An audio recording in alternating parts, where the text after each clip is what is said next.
Hello, what's up guys? Assalamualaikum. It's your boy Ish. Welcome back to my channel. So, you guys come here. You know what's up.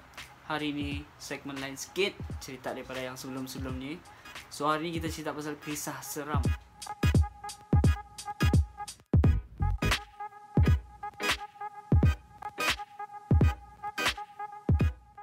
Seperti yang kamu nampak di title. Jadi kisah ni mengisahkan pasal satu orang yang aku kenal, yang rapat dengan aku. Sarah, bukan nama sebenar.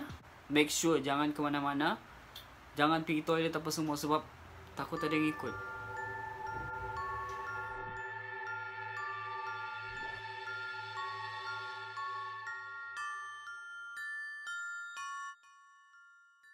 Sebelum kita start, jangan lupa kamu tekan share dulu video ni, like macam biasa yang kamu sudah buat, subscribe, turn on notification bell.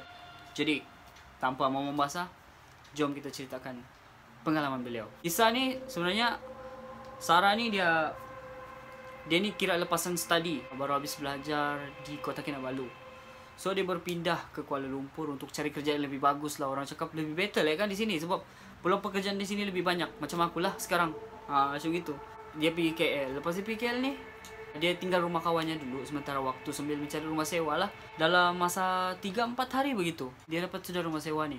Lepas dia dapat rumah sewa ni, malam tu dia pergi cek sendiri. Rumah tu semua keadaan baik. Dia tengok orang tamu, dia tengok tempat biliknya. Tapi malam tu dia belum pindah lagi. Pada keesokan harinya, si Sarah ni datang lah. Mengasih bersih lah dia rumah tu, simpan-simpan barang-barangnya apa semua. Mengendal lah konon, inilah tempat ni, inilah simpan ini, deko-deko sikit-sikit. Macam gitulah.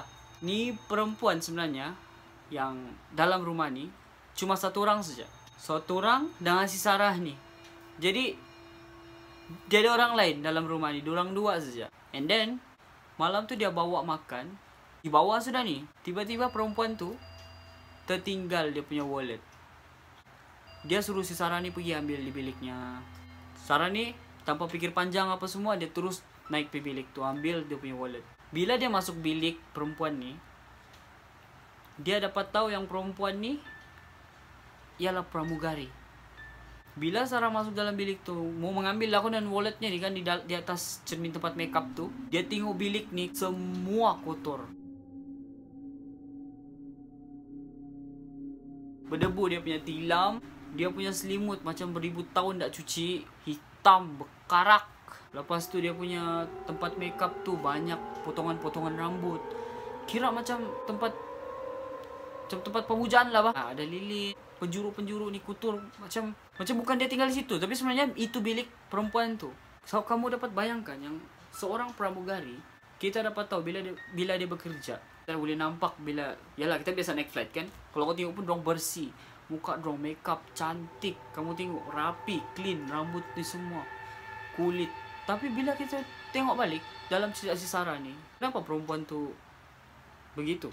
Boleh dia dikaitkan dengan satu cerita. Pernah satu kali lah, ini selepas si Sarah ni dalam bilik, masa tu lah dalam bilik. And then perempuan ni kira macam dia mau pinjam eyeshadow kan, entah something kan. Dia ketuk pintu Sarah. Bila Sarah buka, dia nampak perempuan ni face to face. Cantik tau. Macam kira macam terpesona lah dia ni. Macam kalau perempuan sudah terpesona dengan perempuan sendiri, macam mana kalau lelaki lain terpesona dengan ni perempuan ni. Cantik. Untuk disambungkan cerita lagi, Sarah ni nampak sudah benda-benda semua tu, tapi dia ni jenis yang positif. Dia bersangka baik saja. Selang seminggu, Sarah dalam rumah tu lah. Ini ialah first kejadian yang berlaku pada Sarah sendirilah. Kalau kita dapat tengok, tadi tu belum lagi dia macam rasa heran, tapi ini kejadian pertama. Sarah cuti time tu. Jadi Sarah ni macam bosan kan dalam bilik sejak. Macam kita bosan dalam bilik sejak, mau tengok TV, tiada TV. Dia mau pergi luar, bosan pula, tiada kawan. Dia mau makan, tapi kotor lah kan, perempuan berdiet. Jadi buat Milo je lah konon dia ni. Dia pergi dapur lah masak. Dia punya dapur ni memang ada kelengkapan, cuma tiada heater.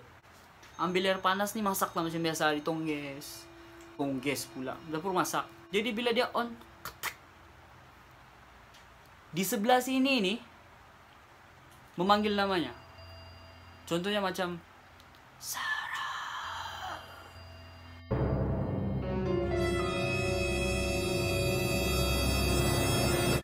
Kau bayangkan bila kau buka, kau dengar tuh. Jadi reaction si Sarah ni macam, what the? Dia undur.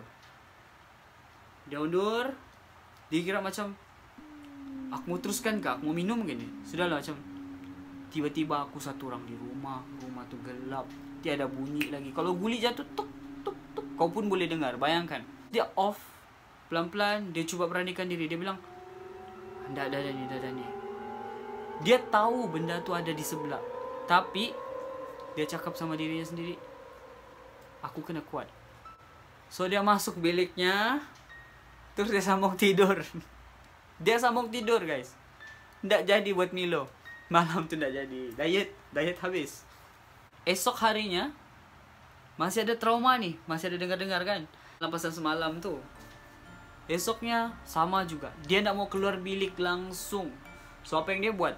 Dia stay ya biliknya. Stay dia di bilik. Dia nak mau keluar apa semua. Limpas jam 9. Dia awal so kencing. Maksudnya dia nak mau kencing like kalau malam. So kalau kita kuat minum kan malam air putih, dah kencing kan, dalam jam 1, jam 2. Dia nak mau. Dia takut sudah. Di situ dia dapat dengar dari luar, budak ni macam main switch.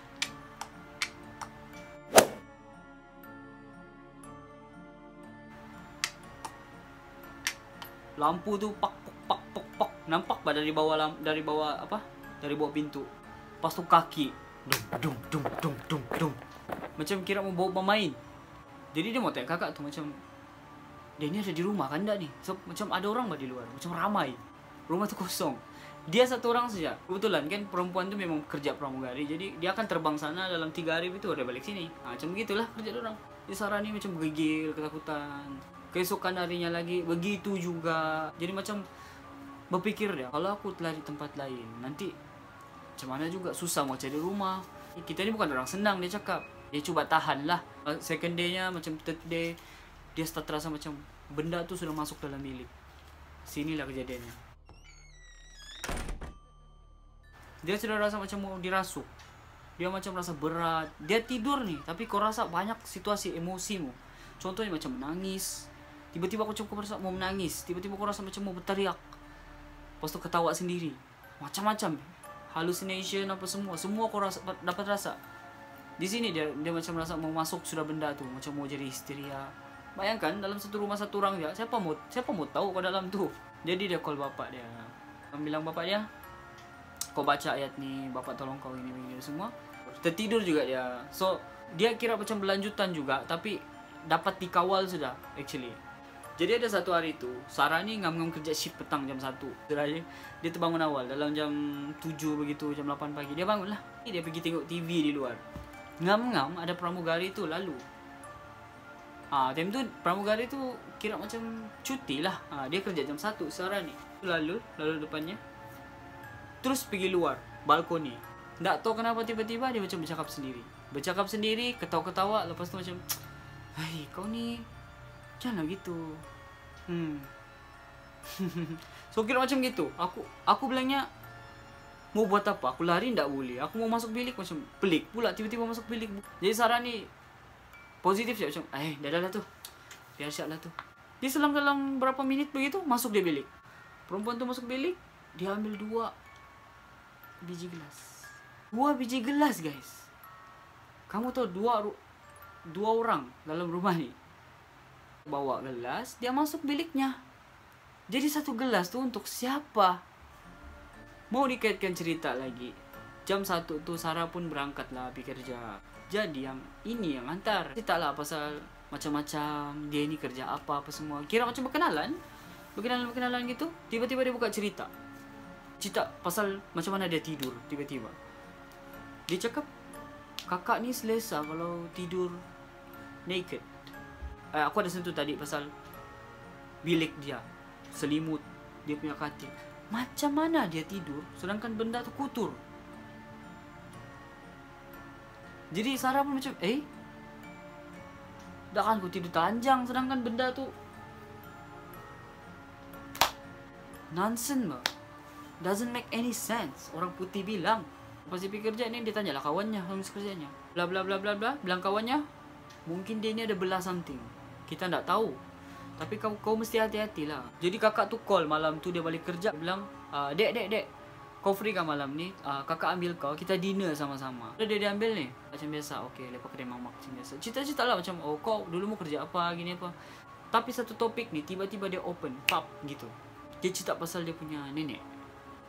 Ni yang kakak tu yang cerita lah. Nenekku ni dia cakap, ada penyakit sikit. So bila kami tanya, dia ni ada belasaka. Dia cakap, tak dapat, dia cakap mau kasih turun. Tapi semua tak peduli sama dia. Yalah, benda tu kan aku mau kasih turun. Jadi tak akan boleh turun. Tak akan boleh mati kalau benda tu tak turun. Salah cakap. Jadi begitulah ceritanya. Mungkin barang tu mau berkenalan sama Sarah, kita tak tahu. Mau ditambah cerita lagi, yang pramugari ni mau pindah rumah. Kiranya mau kawin sudah dia. Bila dia seminggu pindah rumah begitu, Sarah tinggallah satu orang. Jadi dia mau cari penyewa baru. Datanglah penyewa baru, perempuan juga sama-sama. Pun kena kacau, tapi kacau tu tak sama yang macam Sarah dapat itu. Kiranya macam semua barang dekat situ tu stay, ikut orang tu. Bila perempuan tu pergi, dia ikut juga perempuan tu. So apa yang tinggal di situ tu ialah ya mungkin orang dulu-dulu kah yang punya, ataupun memang ada pun, mana-mana pun kita pergi memang ada. Cuma kita tak nampak dia nampak kita. Itu siapa bezanya. Tapi last dalam cerita aku ni, Sarah pun macam kira dia tak tahan juga dengan gangguan tu. Kira macam mau berkawan berhabis ni. Jadi dalam rumah tu ada lagi. Kita pun tak tahu berapa dalam rumah tu, ekor apa semua kita tak nampak. Jadi dia keluar dari rumah tu, dia pindah. Setelah dia pindah tu sampai sekarang lah, tiada sudah gangguan apa semua. Jadi dalam moral story cerita ni, kalau kita mau buat satu benda tu, kita kurang something, atau dia kurang daripada serupa kah, kekayaan kah, jangan berdeal dengan benda something begitu tu. Aku rasa lah kita nak mau benda tu. So itu saja lah dari aku harap kamu suka lah cerita malam ni. Dia akan banyak lagi story setiap hari Jumaat. So aku mau kamu semua jangan lupa guys, kita mau sampai kita punya aiming ni 1K subscribe untuk tahun ni, InsyaAllah, amin. Aku harap kamu tolong aku dalam journey ni. Jangan lupa share video ni, like sampai semua orang Sabah tahu. Semua orang, mesti orang Sabah, orang Semenanjung pun boleh tahu. Biarpun dong tak faham apa sepatah je pun aku cakap. Itu saja dari aku guys. So aku harap kamu suka video ni. Jangan lupa share, like, dan subscribe to my channel. It's your boy Ish. Assalamualaikum. Peace out. I'm an icon, man. And my girl about a 10. I should fuck her in a Benz.